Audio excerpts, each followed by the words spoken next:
તમે યાદ કરો કે પેલા આપણા ઘરોની અંદર વાસણો પિત્તળના હતા.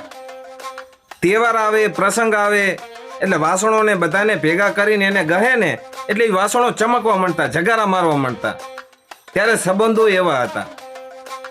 કોઈ તહેવાર હોય, પ્રસંગ હોય, બધા ભેગા થાય, વાતું ચીતું થાય, જૂની યાદો નીકળે એટલે એ સંબંધો ચમકવા માંડતા, જગારા મારવા માંડતા. પછી સમય બદલાણો એટલે સ્ટીલના વાસણો આવ્યા. ભેગા થાય એટલે ખખડે, કોબા પડી જાય, પણ કામ ચાલતું. અને સંબંધો એવા થઈ ગયા, ભેગા થાય ને એટલે રકઝક થવા માંડે, ખોટું લાગી જાય, મોટા ચડી જાય, તેમ છતાં એ ભેગા રહેતા, કામ ચાલતું એમ. પછી સમય બદલાણો તો વાસણો કાચના અને ચીની માટીના થઈ ગયા. પટકાય એટલે ફૂટી જાય, સંબંધો એવા થઈ ગયા. નાની નાની વાતમાં ખોટું લાગી જાય એટલે સંબંધ કટ. પણ આજનો સમય છે ને બહુ ભયાનક સમય છે.